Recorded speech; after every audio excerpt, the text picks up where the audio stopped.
वंदे मातरम प्यारे विद्यार्थियों, मैं योगेश कुमार साहू आप सभी का एकेडमी ऑफ हायर मैथमेटिक्स के इस क्लास में स्वागत करता हूं।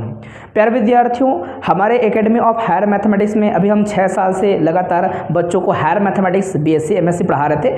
अब हम स्टार्ट करने जा रहे हैं नया वीडियो लेक्चर सीरीज, नया कोर्स, वह है बेसिक मैथमेटिक्स, जिसमें हम लोग वे सभी मैथमेटिक्स पढ़ेंगे जो प्रतियोगिता परीक्षा में पूछे जाते हैं। वह कोई भी परीक्षा हो सकता है, जैसे कि पीएससी का हो सकता है, व्यापम हो सकता है, सिलेबस मैथमेटिक्स का सबका सेम होता है।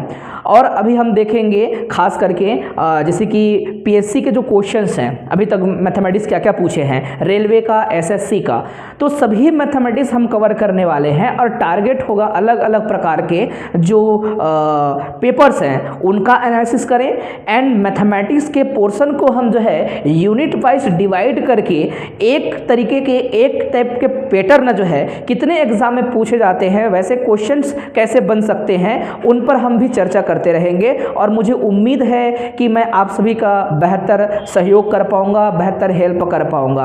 आप सभी को मैथमेटिक्स समझने के लिए शुरुआत करना पड़ेगा बेसिक चीज़ से, और वो सिंपल होता है। केवल 5 से 10 मिनट बेसिक चीज़ को अगर आप ध्यान में रखें, उसके बाद आप क्वेश्चन बनाने के बारे में सोचें तो जल्दी बन जाते हैं। कुछ क्वेश्चन जैसे कि शिक्षक भर्ती और टेट एग्जाम्स जो अभी हमारे साथी लोग देते हैं, उनमें जो है मतलब स्टेटमेंट पूछ दिया जाता है, किसी कथन को पूछ दिया जाता है, तो जिनका बेसिक ठीक नहीं होगा उनका जो है क्वेश्चन गलत हो जाएंगे। तो थोड़ा बेसिक को समझना पड़ेगा। बेसिक अगर आपका अच्छा होगा तो हर प्रश्न को बना सकते हैं।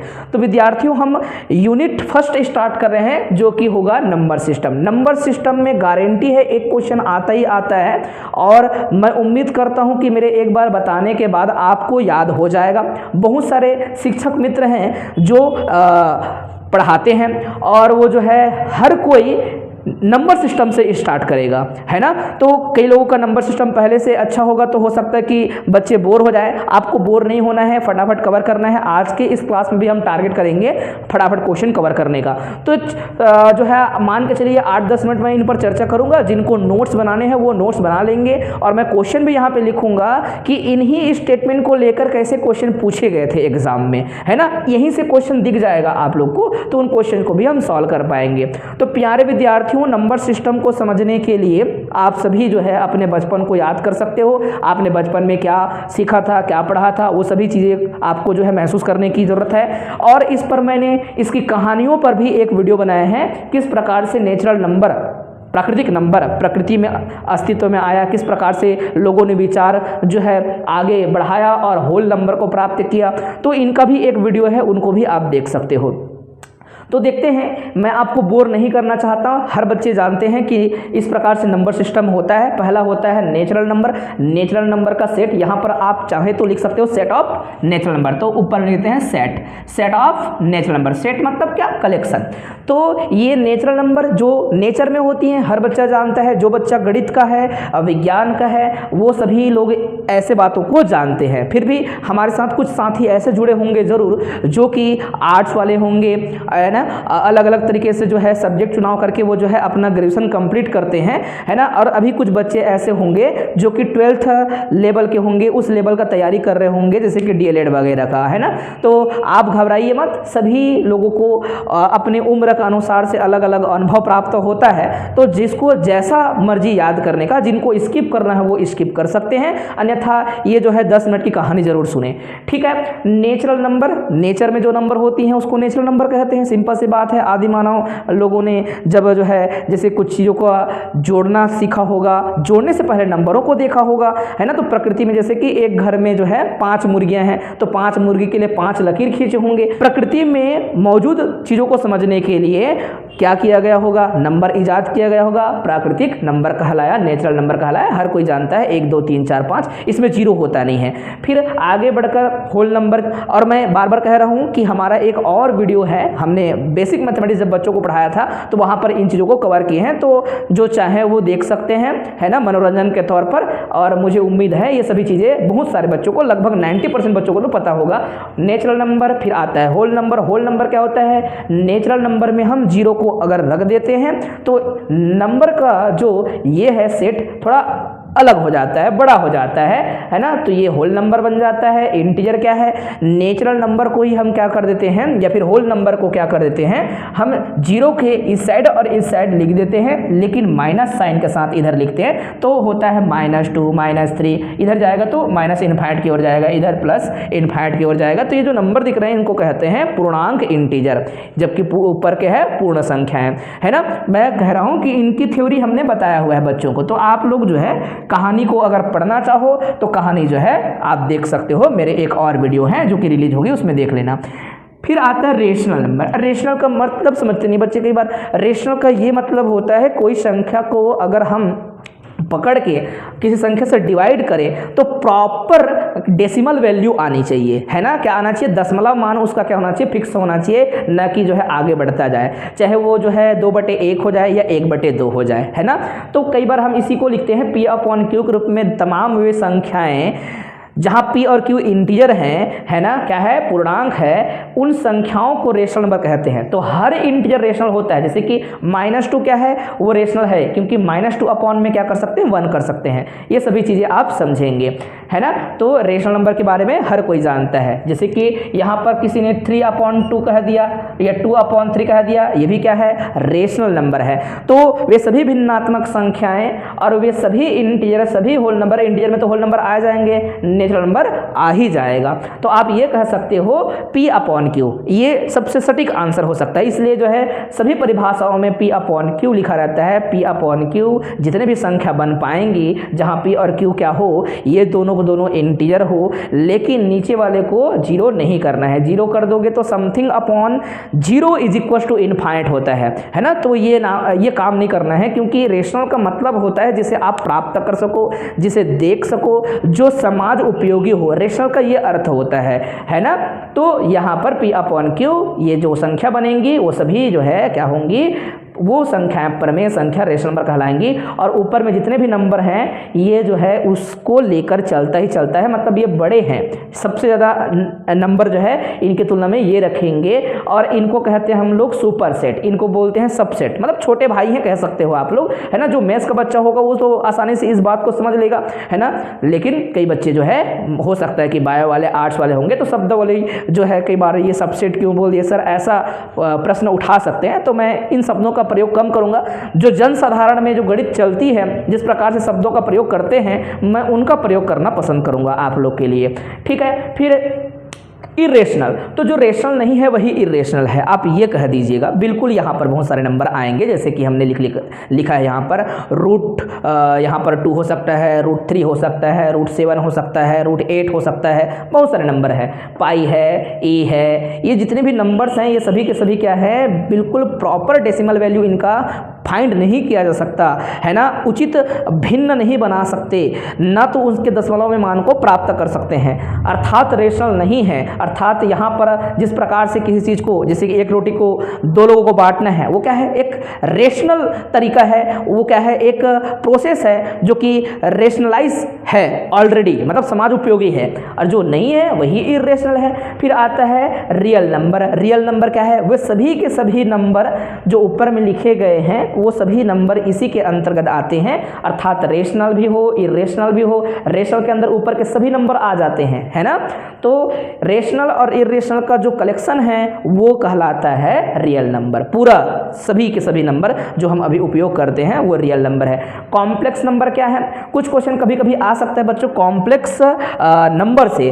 तो जो विद्यार्थी आगे शिक्षक भर्ती का तैयारी करेंगे और जो सीटेट का तैयारी करेंगे उनके लिए इनको समझना पड़ेगा, थ्योरी आती हैं। और जो विद्यार्थी सीजी व्यापम का पढ़ाई करेंगे या फिर सीजी पीएससी का पढ़ाई करेंगे, एमपी पीएससी करेंगे, ये सभी जो विद्यार्थी होंगे उनको क्वेश्चन कम देखने को मिलता है ना, क्योंकि उसमें बायो वाले, आर्ट वाले सभी विद्यार्थी मिक्स बैठते हैं, तो उनके लिए सिलेबस जो बना रहता है उसमें सम्मिश्र संख्या, इनका कॉन्सेप्ट थोड़ा कम देखने को मिलता है। फिर भी यहाँ पर जानकारी होनी चाहिए, लेकिन एसएससी रेलवे में क्वेश्चन आता है इसका।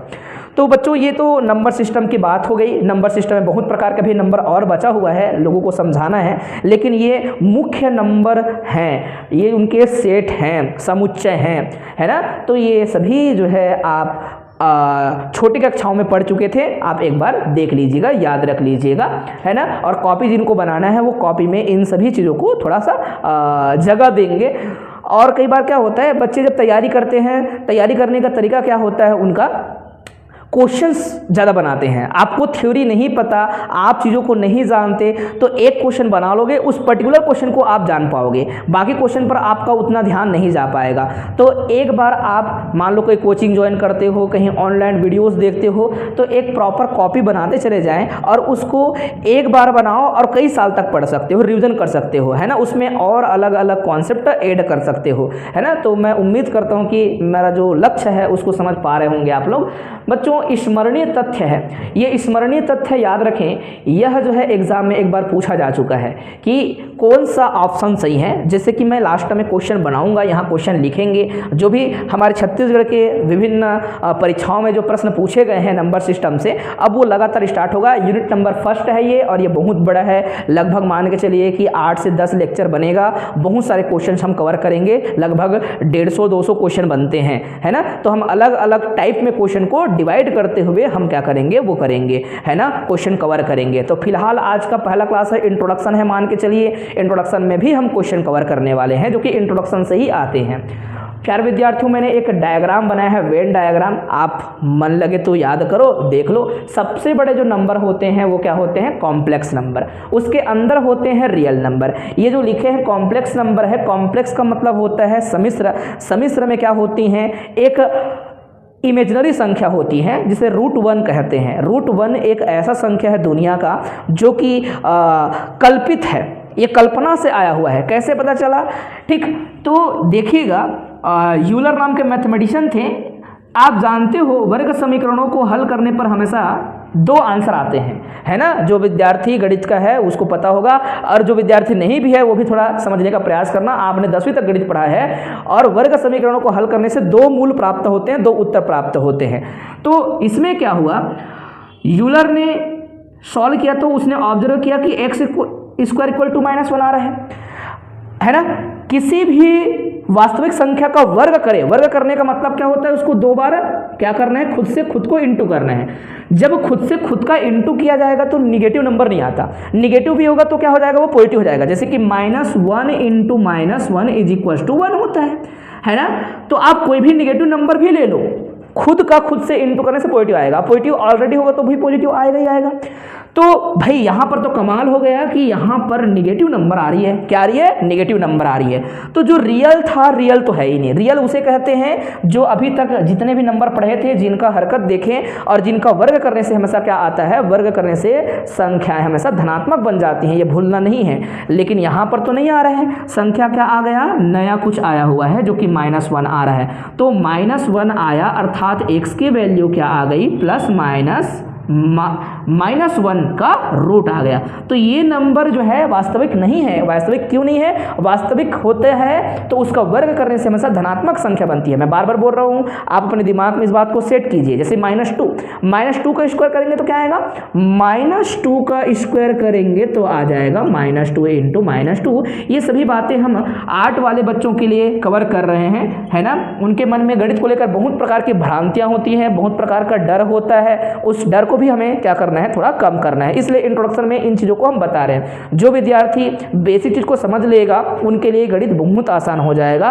और मुझे उम्मीद है बहुत सारे बच्चे मुझे जानते हैं जो MSc BSc मेरे पास पढ़े हैं, उनको पता है ये सभी बातें जो है बच्चों वाली खेल हो जाएगी, ये गणित को समझना जब उनको बेसिक चीज़ आता है तो, है ना। तो बोर नहीं होना है, जो बच्चे जानते हैं वो, ठीक है। तो ये नया नंबर कहलाता है इमेजिनरी नंबर, जिसे आयोटा कहा गया। आयोटा, जब कोई नंबरों के साथ आयोटा आ जाए तो बन जाता है इमेजिनरी।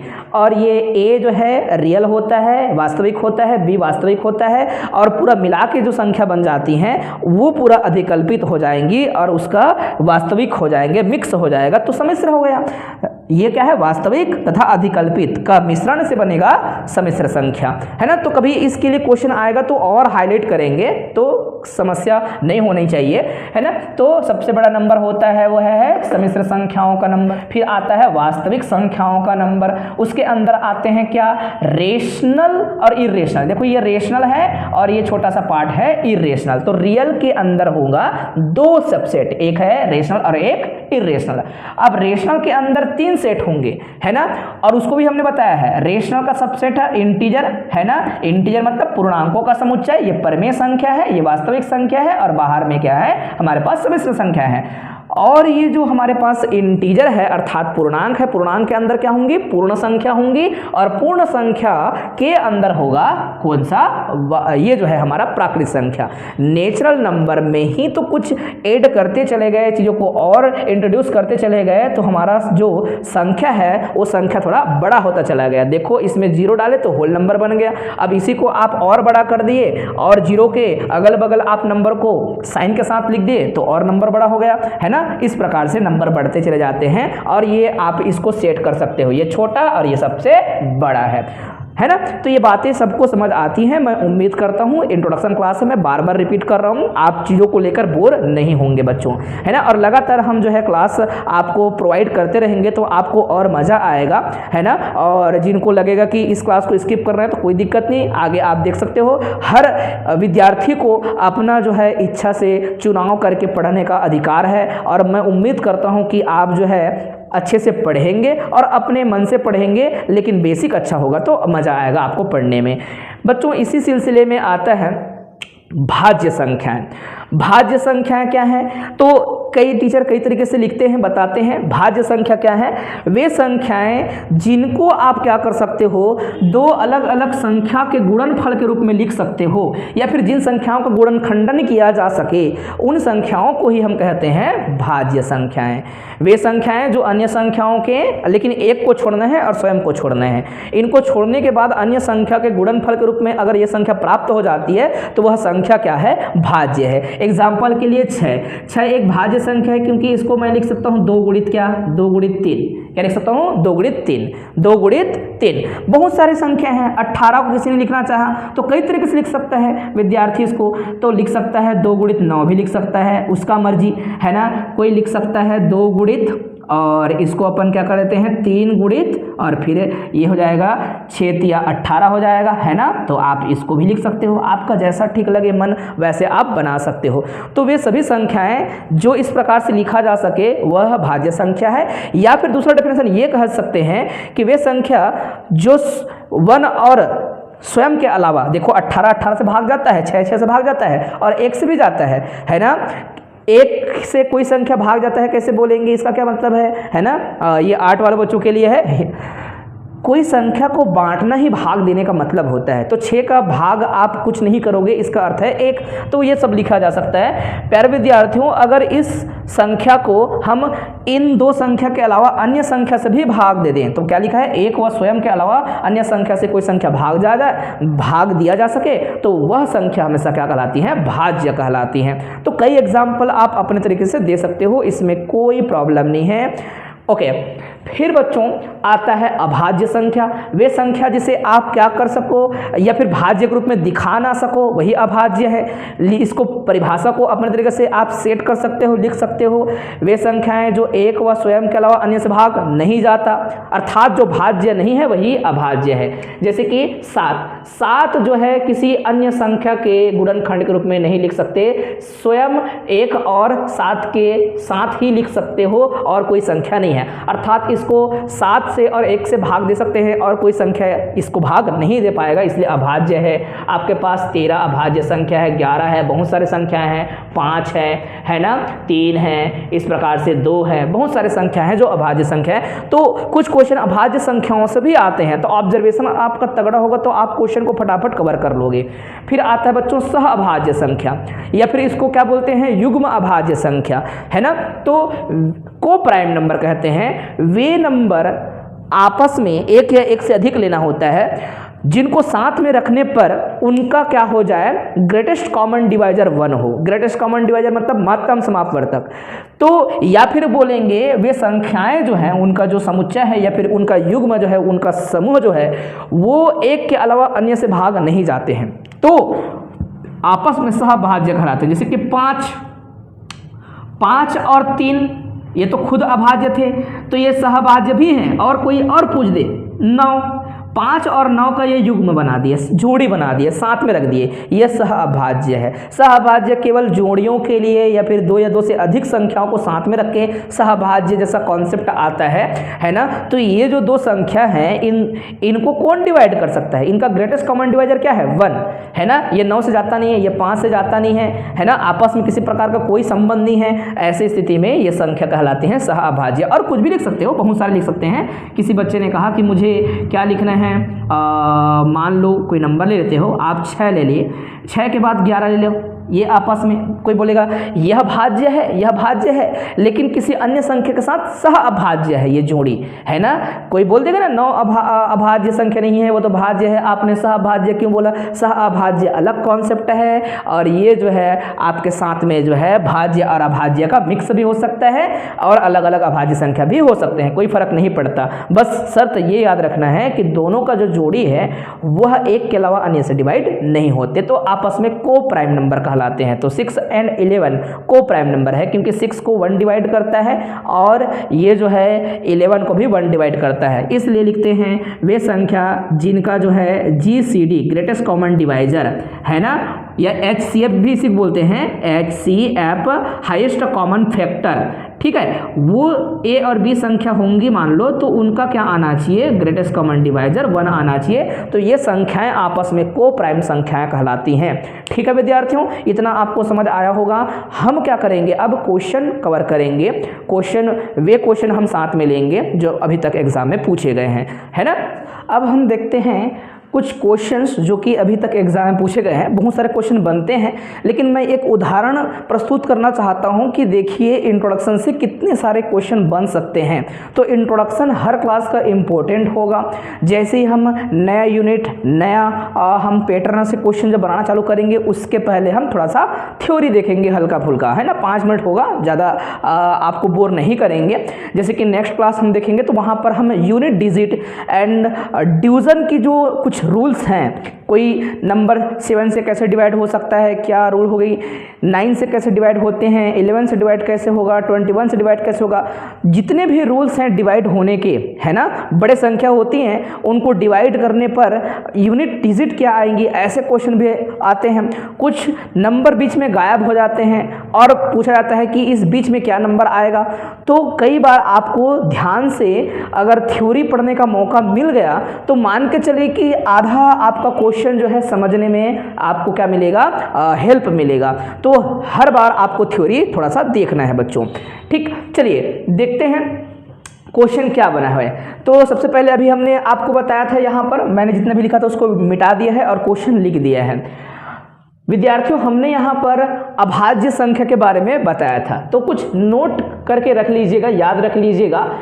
एक कभी अभाज्य संख्या नहीं माना जाता है ना, एक को हम अभाज्य संख्या नहीं कहेंगे, याद रखेंगे, है ना। 0 हमेशा एक भाज्य संख्या के रूप में लिया जाएगा, ये मानेंगे।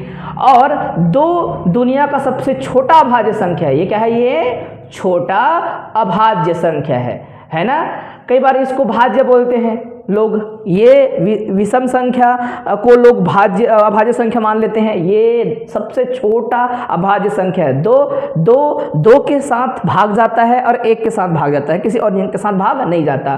फिर 3 है, फिर 5 है, फिर 7 है, फिर जो है इस प्रकार से क्या है 11 है, फिर 13 है, 13 के बाद क्या है 17 है, 17 के बाद 19 है। इस प्रकार से जो संख्या लिखते हैं ये संख्या अभाज्य संख्या है, ध्यान में रखेंगे। तो सबसे छोटा अभाज्य संख्या क्या है, 2 है। अब कोई बच्चा ऐसा पूछ सकता है ऋण 2 होता तो ऋण 2 अपने आप में अभाज्य संख्या नहीं कहलाएगा बच्चों, क्योंकि इसके 3 डिवाइजर हैं। क्या है? एक तो -1 से डिवाइड किया जा सकता है, 1 से डिवाइड कर सकते हैं, 3 क्या 4 हो गए, और 2 से डिवाइड कर सकते हैं, -2 से डिवाइड कर सकते हैं। इतने सारे नंबर से हम इसको डिवाइड कर सकते हैं। जबकि अभाज्य की परिभाषा क्या थी? अभाज्य संख्या वे संख्या होती है जो खुद से और किससे अपने आप 1 से जो डिवाइड हो जाती हैं और अन्य से डिवाइड नहीं होती, वो अभाज्य कहलाती हैं, है ना। बाकी भाज्य होंगे। फिर तो आप जो है ध्यान में रखेंगे इस बात को, सबसे छोटी अभाज्य संख्या क्या है? 2 है।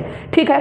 अब आपको अगर सारे कॉन्सेप्ट याद हैं तो हम जो है क्वेश्चन फटाफट बनाएंगे, देखेंगे, समझेंगे। और मैं बार बार रिपीट कर रहा हूँ कि हम इंट्रोडक्शन को हम आपके सामने प्रस्तुत किए हैं। स्टूडेंट्स मैं बार बार ये बात मैं हर बार रिपीट कर रहा हूँ यह बात कि ये जो हम आज क्लास ले रहे हैं ये हमारा वीडियो लेक्चर सीरीज का पहला क्लास है और यह इंट्रोडक्शन क्लास है। लगातार हमारे क्लास पर आप बने रहिएगा, आपको चीज़ें समझ आएंगी। और मैं ये छोटे क्वेश्चन को पढ़ा के अपने आप को बेहतर साबित करने के लिए ये नहीं कर रहा हूँ, बेसिक बता रहे हैं बस, है ना। बाकी तो मेरा काम होगा वो टफ से टफ क्वेश्चन को सॉल्व कराना जो आपको नहीं आता। ये तो बहुत सारे बच्चों को 99% बच्चों को क्वेश्चन समझ आता है। तो इंट्रोडक्शन है, बहुत सारे बच्चे नहीं जानते, इसलिए हम इसको लेकर चल रहे हैं। पहले जो क्वेश्चन है उसको देखिएगा। यह क्वेश्चन CGTET 2022 में आया था, है ना। तो हम जो है अभी छत्तीसगढ़ के बच्चों को ज़्यादा हम फोकस कर रहे हैं, तो हम क्वेश्चंस ज़्यादा छत्तीसगढ़ में PSC और हमारे पास जो है CG व्यापम, उनसे पूछे गए जो प्रश्न हैं, उन परीक्षाओं पूछे गए प्रश्न हैं, उनको ज़्यादा रखने का प्रयास करेंगे। और मैंने RRB, NTPC, है ना, और SSC CGL सभी क्वेश्चन को भी इंक्लूड किया हुआ है। कुछ क्वेश्चन हम वो भी लेकर चलेंगे जो इम्पोर्टेंट है। प्रश्न क्या कहते हैं, ध्यान से देखिएगा। संख्या पद्धति के सोपान क्रमिक श्रृंखला को प्रदर्शित करने के लिए कौन सा क्रम सही है। अर्थात ये जैसे कि यहाँ पर इंट्रोडक्शन दिया गया है, जहाँ n लिखा है, n का मतलब होता है नेचुरल नंबर, प्राकृतिक संख्या, W का मतलब है यहाँ पर होल नंबर, पूर्ण संख्या, Q का मतलब है क्या, ये परिमेय संख्या, रेशनल नंबर है, और Z का मतलब है पूर्णांक अर्थात इंटीजर है। तो इसमें से कौन सा सोपान क्रमिक कहने का क्या मतलब है, पहले कौन आया फिर बाद में कौन आया, है ना, एक दूसरे का सबसेट क्या होंगी। तो अभी आपको हमने बताया था नेचुरल नंबर पहले आया, नेचुरल नंबर में हम 0 रखे तो क्या आ गया, होल नंबर। होल नंबर में हमने क्या कर दिया, उसको 0 से आगे पीछे माइनस करके लिख दिया तो क्या बन गया, इंटीजर बन गया। आपको नहीं आता तो वीडियो रिपीट करके देखेंगे या फिर जो है 4-5 मिनट पीछे कर लीजिएगा, वीडियो आपको फिर से दिख जाएगा। फिर हमने यहाँ पर बताया था आपको रेशनल नंबर, रेशनल नंबर के बाद हमने बताया था रियल नंबर, और रियल नंबर के बाद सबसे बड़ा होता था कॉम्प्लेक्स नंबर। यहाँ पर मैंने वेन डायग्राम बनाया था, आपको याद रहे तो देखिएगा। इसमें आप देख लो, विचार कर लो। नेचुरल नंबर के बाद होल नंबर आया है, होल नंबर के बाद इंटीजर आना चाहिए था, इंटीजर ना आकर के क्या आया है बीच में, रेशनल नंबर आ गया। तो ये तो ऑप्शन में नहीं होगा। यहाँ पर नेचुरल के बाद डायरेक्ट क्या आ गया, डायरेक्ट यहाँ रेशनल नंबर है, लास्ट में क्या है, लास्ट में होल नंबर है ना, है ना। तो ये जो है प्राकृतिक संख्या के बाद सीधा जो है परिमेय संख्या नहीं आता, तो ये भी गलत है। ऐसी चीज़ें जो है आपको ध्यान में रखनी है। तो गणित का हर एक बच्चे ये क्वेश्चन तो बना लेगा, है ना। आर्ट वालों का थोड़ा सा दिक्कत होता है कई बार, थ्योरी न याद होने के कारण से, या कई बार जो है इस गणित को बेवजह का हवा बना दिया जाता है, आपके लिए कठिन कह दिया जाता है। बचपन से लेकर आपके दिमाग में यह भ्रांति पैदा कर दिया जाता है कि मैथ्स कठिन होता है, इसलिए आपके लिए कठिन हो जाता है कई बार, है ना। तो बिल्कुल चीज़ों को बहुत ही सरल तरीके से समझेंगे, बिल्कुल कठिन नहीं है। Introduction very important. तो ये नेचुरल नंबर के बाद होल नंबर, होल नंबर के बाद इंटीजर, फिर क्या है, रेशनल नंबर, यही आंसर है। इसको चेक करने की जरूरत नहीं है। होल नंबर पहले लिख दिया गया है, फिर जो है बाद में नेचुरल नंबर को रखा गया है, तो ये आंसर नहीं है। ठीक है। तो आप जो है स्क्रीनशॉट लेना चाहें तो क्वेश्चन का स्क्रीनशॉट ले लेंगे बच्चों, और आप सभी को सभी जो नोट्स होंगी और ई बुक होगा वो सभी जो है फ्री में प्रोवाइड किया जाएगा, है ना। आपको कहीं और कुछ टेंशन लेने की जरूरत नहीं है ना। आप कोई भी बुक खरीद सकते हो मार्केट से, मुझे इसमें कोई आपत्ति नहीं है। आपका कॉन्सेप्ट अच्छा होगा, क्वेश्चन हम बनाएंगे, उस पर हम फोकस करेंगे, है ना। तो अलग से कोचिंग ज्वाइन करने की जरूरत नहीं है। देखिएगा दूसरा प्रश्न क्या कहता है। जीरो से कहाँ तक भाई, ये 50 तक, 50 तक है ना। 0 से 50 के बीच कितने अभाज्य संख्या है, और ये बेसिक सा क्वेश्चन है। इस बेसिक से क्वेश्चन के लिए आपको चिंता करने की जरूरत नहीं है, आप जो है ढूंढेंगे, फटाफट लिखेंगे। अभाज्य संख्या वे संख्याएं होती हैं जो कि केवल और केवल खुद से और 1 से भाग जाता है। 2 के बाद 3, 3 के बाद 5, 5 के बाद 7, 7 के बाद 11, 11 के बाद 13, 13 के बाद 17, 19। अब 19 के बाद क्या आता है, यहाँ लिख देते हैं। 19 के बाद आता है 23, 23 के बाद क्या आता है 24 तो नहीं होगा, 25 बिल्कुल नहीं होगा, 26, 27, 28, 29 बिल्कुल और कुछ नहीं आएगा यहाँ पर, है ना। फिर आगे हम बढ़ेंगे, 23 के बाद जो है 29 लिखेंगे, ठीक है। 29 किसी और से भाग नहीं जाता, आप देख सकते हो। 29 के बाद हम क्या लिखेंगे, 31, 31 किसी और से भाग नहीं जाता, 31 केवल और केवल 31 से जाता है। 33 बिल्कुल नहीं होगा क्योंकि 33 3 से भाग जाता है। फिर क्या आ जाएगा 35 बिल्कुल नहीं होगा। 37 वो संख्या है ना, जो स्वयं से भाग जाएगा और 1 से भाग जाएगा। इसका कोई गुणनखंडन नहीं होता, है ना, कोई और इसको किसी की संख्या के गुणक रूप में नहीं लिखा जा सकता। फिर क्या आ जाएगा फिर आप लिखेंगे 41, ठीक है, 41, क्योंकि 39 की बात करेंगे तो ये जो है 3 से डिवाइड होते हैं, ठीक है। 41 के बाद आपके पास क्या होगा 43, बिल्कुल 43 किसी अन्य संख्या से डिवाइड नहीं होते। फिर 43 के बाद क्या रहेगा, 43 के बाद 47, ठीक है, 43 के बाद 47 और 49 तो भाग जाता है। तो इस प्रकार से इन संख्या को गिन लीजिएगा, 1 2 3 4 5 6 7 8 9 10 11 12 13 14 15। तो 15 ऐसी संख्याएं हैं जो कि क्या है 0 से 1 के बीच में हैं और ये अभाज्य संख्याएं हैं, ठीक है। एक बार रीचेक कर लीजिएगा, बिल्कुल आप इसको देख सकते हो, समझ सकते हो, ठीक है। फिर अगर मुझसे कुछ छूटा होगा तो बिल्कुल बच्चों देख लेना, है ना। मुझे लगता है बिल्कुल कोई चीज़ नहीं छूटा है। नेक्स्ट देखते हैं, निम्न में से कौन सा संख्या अभाज्य नहीं है। अभाज्य संख्या नहीं है तो देख लीजिएगा, अभाज्य संख्या नहीं है। 2 अभाज्य संख्या है, 3 अभाज्य संख्या है और 7 अभाज्य संख्या है, मैंने बताया था। देखो कितना सिंपल क्वेश्चन पूछा गया है। ये क्वेश्चन कब पूछा गया है, CGPSC 2014 में पूछा गया है। ये जो हमने यहाँ पर लिखा है, ये क्वेश्चन कब पूछा गया है, CG व्यापम 2012 में पूछा गया है। तो एक अभाज्य संख्या नहीं होता है। मैंने यहाँ पर थोड़ा सा एक्सप्लेन करने की कोशिश की थी, आप जो है उसको याद रखना। ना तो वो आपका क्या है किसी प्रकार का कंपोजिट नंबर है, ना तो वो क्या है एक प्राइम नंबर है ना। तो ये जो है बिल्कुल प्राइम नंबर नहीं है, बाकी प्राइम नंबर हैं। एक को इस कैटेगरी में नहीं रखा जाता बच्चों, ठीक है, ओके। फिर हम देखते हैं ये हमारा चौथा क्वेश्चन खादी द्वितीय 2019 छत्तीसगढ़ में एग्जाम हुआ था, उसमें पूछा गया था। प्रश्न कहता है निम्नलिखित में से कौन सा जुड़वा अभाज्य जोड़ी है। जुड़वा अभाज्य का क्या मतलब होता है, जुड़वा अभाज्य कैसे कहेंगे, यहाँ पर देख लीजिएगा। जुड़वा अभाज्य का ये मतलब होता है 2 अभाज्य संख्या क्रमशः आना चालू हो, जैसे कि 2 के बाद 3 आएगा, 3 के बाद 5 आएगा, ये क्रमागत है, जोड़ी में बन सकते हैं। अगर मैं इसको ध्यान से देखूं तो 5 7 हो सकते हैं, 11 और 7 हो सकता है, 11 13 हो सकता है, 13 17 हो सकता है। जोड़ी का ये मतलब है एक साथ ऐसा बनना है। यहाँ पर तो हर कोई जो है अभाज्य संख्या है, लेकिन जो जुड़वा कहने का मतलब है कि क्रमागत कैसे आते हैं, मतलब सेंस क्वेश्चन का ये था, है ना। तो आप समझेंगे, कई बार क्वेश्चन थोड़ा अस्पष्ट होता है, तो अस्पष्ट क्वेश्चन पर आप जो है एक सटीक आंसर ढूंढने का प्रयास करेंगे, उसके भाव को खोजेंगे। ये जो है 2 अभाज्य संख्या जरूर है, लेकिन जुड़वा नहीं है, क्योंकि 3 के बाद 5 आता, यहाँ 7 आ गया है, तो ये है ही नहीं। ये जो है 5 7 देख लेंगे, हो सकता है। और ये 5 11, 5 और 11 नहीं है, क्योंकि 5 के बाद 7, 7 के बाद 11 होता है, ये नहीं है। और ये 7 11 भी नहीं है, तो ये हमारा आंसर होगा। बहुत ही सिंपल क्वेश्चन है। फिर बच्चों 5वां क्वेश्चन देखते हैं। 5वां क्वेश्चन क्या पूछा गया है, एक अभाज्य संख्या में क्या घटना घटेगी, है ना, क्या क्या होगा। तो एक अभाज्य संख्या में 2 या 2 से अधिक भाजक मौजूद होते हैं, बिल्कुल नहीं होते। कैसे, देखो कोई अभाज्य संख्या, देखो हमने कहा था उसकी भाजक या उसका गुणनखंड करेंगे तो 1 होगा और स्वयं होगा, कोई और अन्य नहीं आएगा। और भाजक उनके गुणनखंड को ही तो कहते हैं। तो इसको आप अभाज्य संख्या को बनाने के लिए केवल और केवल क्या करेंगे, 1 का प्रयोग करेंगे और स्वयं का प्रयोग करेंगे, अर्थात केवल 2 ही क्या होंगे, उसकी भाजक होंगी, है ना। भाजक मतलब डिवाइड करने वाली संख्या, ठीक।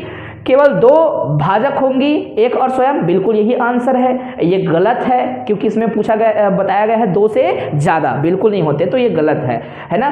3 भाजक होते हैं, ये भी गलत है, और इनमें से कोई नहीं, ये लिखने की कोई ज़रूरत नहीं है क्योंकि एक आंसर हमारा बी है। यह सीटेट 18 और आरआरबी एनटीपीसी है ना, रेलवे का जो एग्जाम होता है वो 2016 में जो पूछा गया था, यह प्रश्न है, प्रथम शिफ्ट में पूछा गया था।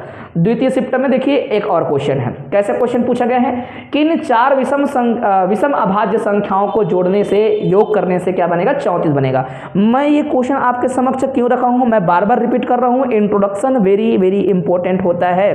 आप बहुत सारे एग्ज़ाम देंगे जैसे कि प्री डीएलएड, प्री बीएड, इनका एग्ज़ाम देंगे तो भी आपको ऐसे प्रश्न देखने को मिलेगा। बहुत ही सामान्य इस तरह का प्रश्न होता है। हम जो है बच्चों के साथ चर्चा करते भी रहते हैं कि कैसे कैसे प्रश्न एग्जाम में आते हैं, है ना। तो 4 संख्या है बिल्कुल, और इन 4 संख्या सभी विषम संख्या, ये भी पता चल रहा है। तो ऐसा कौन सा इसमें से ऑप्शन है जिनको ऐड करने से क्या बनेगा, ये है आपका 34 बनेगा। देखिएगा आरआरबी एनटीपीसी के एग्ज़ाम में या फिर आपका एसएससी के एग्ज़ाम में समय बहुत कम होता है, बहुत सारे जो है एग्ज़ाम्स होते हैं, समय कम दिया जाता है और आपको क्वेश्चन ज़्यादा अटेम्प्ट करनी होती हैं। एक क्वेश्चन के लिए 1 मिनट भी कई बार नहीं होता, बहुत कम समय होते हैं, तो आपको देख के फटाफट कवर करने हैं। आप देखिएगा इन नंबर को फटाफट जोड़िए, बिल्कुल भी ये 34 नहीं जाएगा क्योंकि इन नंबरों को जोड़ने से ये तो बन रहा है भैया 12 3 हो गया, 15 1 16 बन रहा है, ये बिल्कुल आंसर में नहीं है। इन दोनों को देख लें तो इसमें भी क्या हो जाएगा, ये 13 और 11 हो जाता है बच्चों 24 और 8 होगा 32, बिल्कुल ये आंसर नहीं है। यहाँ ऊपर में देख लेते हैं 3 7 हो जाएगा 10 और 14 हो जाएगा कितना, 10 14 24 होगा, ये बिल्कुल आंसर नहीं है, ये आपका आंसर है, दिख रहा है। इनको जोड़ेंगे तो 24 होगा, 24 और 10 कितना होगा, 34 होगा। ठीक है, इनको जोड़ेंगे तो 24 10 34। ऐसे सिंपल प्रश्न पूछे जाएंगे, है ना। हम नेक्स्ट क्लास में जो पढ़ेंगे वो यूनिट डिजिट के बारे में पढ़ेंगे, है ना। यूनिट डिजिट और डिवीजन का कुछ रूल्स हैं, उन डिवीजन रूल को समझेंगे, है ना। कौन से नंबर किससे डिवाइड हो सकते हैं, है ना। गुणनखंडन करने के क्या तरीके होंगी, आगे हम स्क्वायर कैसे कर सकते हैं और बहुत ही जल्दी जो है कैलकुलेशन कैसे कर सकते हैं, उस पर हम विचार करेंगे। मैं इन चीज़ों को पढ़ा के बता के मैं अपने आप को बेस्ट हूँ ऐसा बताना नहीं चाहता, मैं आपका ज़्यादा से ज़्यादा हेल्प करूँगा। मैं जो है मजबूर हूँ इन चीज़ों को चर्चा करने के लिए क्योंकि इंट्रोडक्शन क्लास है, तो लगातार हमारे क्लास में बनी रहेगा, आपको मज़ा आएगा, गणित आपको समझ आएगा। तो ये आंसर हो गया, बहुत सिंपल है, मतलब इंट्रोडक्शन आपको स्किप नहीं करनी है, अपने कॉपी में जरूर बना के रखें। चलिए 7वां क्वेश्चन देखते हैं। सबसे छोटी अभाज्य संख्या किसी पूर्ण संख्या से अगर गुणा कर दें उसको, तो गुणनफल सदैव क्या होगा। क्वेश्चन घुमाया गया है, ध्यान से देखें समझे। सबसे छोटी अभाज्य संख्या को अगर किसी भी प्रकार के इंटीजर से या फिर होल नंबर से मल्टीप्लाई कर दो, तो मल्टीप्लाई करने के बाद जो आंसर आएगा, क्वोशिएंट आएगा जो, अर्थात गुणनफल जो आएगा वह क्या बनेगा, वो नंबर क्या प्राप्त होगा। क्या वो हमेशा शून्य बनेंगे, क्या वो 1 बनेगा, क्या वो सम संख्या बनेगा, क्या ये विषम संख्या बनेगा। तो बहुत सारे बच्चे जो है इसका आंसर जो है निकाल लिए होंगे, समझ आ रहा होगा बच्चों, हमेशा सम संख्या बनेगा। क्यों? क्योंकि सबसे छोटी अभाज्य संख्या होती है क्या, 2, और 2 का किसी के साथ भी गुणा कर दिया जाए तो संख्या हमेशा क्या बन जाती है, हमेशा सम संख्या बनती है। किसी भी संख्या के साथ यहाँ पर आप मल्टीप्लाई कर दो, इसको किसी विषम संख्या के साथ मल्टीप्लाई कर दो, किसी सम के साथ मल्टीप्लाई कर दो, तो किसी के साथ अगर 2 गुणा हो जाए तो हमेशा वो संख्या सम बन जाती है। सदैव शून्य होगा, ये गलत बात है, कहे शून्य होगा, है ना। अभाज्य संख्या, सबसे छोटी अभाज्य संख्या 2 है, और पूर्ण संख्या 0 को छोड़ के है, यहाँ पर 0 को छोड़ के लेना रहता है ना। तो 0 को छोड़ के अगर अन्य संख्याओं को, क्योंकि यहाँ हमेशा आ गया तो हमेशा तो 0 नहीं होता, 0 से इंटू करेंगे 2 को तब 0 होगा, लेकिन हमेशा 0 होगा थोड़ी ना होगा। तो आप कोई भी नंबर को इंटू कर लोगे अगर छोटी अभाज्य संख्या से, तो हमेशा वो क्या होंगी, सम होंगी, ना कि शून्य होगा। हमेशा 1 होगा, ये भी गलत है। हमेशा क्या होगा, विषम संख्या होगा, ये भी गलत है। तो ये सामान्य प्रश्न है, ऐसे प्रश्न आपको जो है मान के चलिए कि 10 सेकंड के अंदर, 15 सेकंड के अंदर फटाक से देख के जो है टिक कर लेना है। जितना समय बचाओगे उतना आपको फायदा मिलेगा। देखिए विद्यार्थियों, अभी हमारे बहुत सारे मित्र जो है शिक्षक भर्ती का तैयारी करेंगे, टेट का तैयारी करेंगे। अब वही जो 4-5 नंबर है उसी में कटअप रहता है, बच्चे बाहर हो जाते हैं या फिर टेट क्लियर नहीं कर पाते। तो आपका ये जो 30 नंबर का गणित आएगा। 30 नंबर के गणित में जो है भाई लगभग मान के चलिए 20 या 15 नंबर के जो गणित आपको हमेशा देखने को मिलेगा, बहुत सामान्य तरीके से आप बना सकते हो, है ना। कुछ टफ भी होंगे और लेकिन इतना सिंपल गणित रहता है कि आप आसानी से कवर कर सकते हो। लेकिन कटअप से हटने का सबसे अच्छा तरीका है गणित छोड़ दो, तो ये 4-5 नंबर में ही खेल चलता है और आप वहां से बाहर हो जाओगे। आपका बाकी तैयारी जो है वो जो है पूरा उसका नुकसान हो जाएगा। साल भर कितना भी पढ़ लो, अगर आप बाहर ही हो 4-5 नंबर में तो आपका तैयारी जो है थोड़ा खराब हो गया मान के चलेंगे। तो वो 4-5 नंबर को पाने के लिए हम ये मेहनत करते हैं, है ना। और मैं उम्मीद करता हूँ कि आप सभी का मैं बेहतर हेल्प कर पाऊंगा, ज़्यादा से ज़्यादा मैं मदद आप तक पहुँचा पाऊंगा और सभी को जो है हम ये ई बुक और नोट्स वगैरह प्रोवाइड करेंगे, फ्री में प्रोवाइड करेंगे बच्चों। नेक्स्ट क्लास में स्टूडेंट्स हम लोग और ये संख्या पद्धति की बात करें, इससे संबंधित जो भी क्वेश्चन बनेंगे उनको हम सॉल्व करेंगे। अभी 3-4 दिन तक लगातार क्वेश्चन हम बनाएंगे, जिसमें क्या होंगी डिवीजन, और कोई संख्या गायब हो जाती है उसको कैसे ढूंढना है, डिवीजन का जो रूल है उसको हम समझेंगे, सीरीज पढ़ेंगे, है ना, एलसीएम वगैरह निकालना सीखेंगे, फास्ट हम स्क्वायर कैसे निकाल सकते हैं, है ना, 10 सेकंड के अंदर किसी का स्क्वायर निकाल सकते हो, इतना हम फास्ट काम करेंगे, कोई भी संख्या का स्क्वायर निकाला जा सकता है। ऐसे बहुत सारे शॉर्ट ट्रिक भी मैं आप तक पहुंचाऊंगा। तो स्टूडेंट्स आज की क्लास में बस इतना ही, इतना कहकर अपने वाणी को विराम दूंगा। आप सभी अपना और अपनों का ख्याल रखिएगा, स्वस्थ रहिए, मस्त रहिए। जय हिंद, वंदे मातरम, जय छत्तीसगढ़।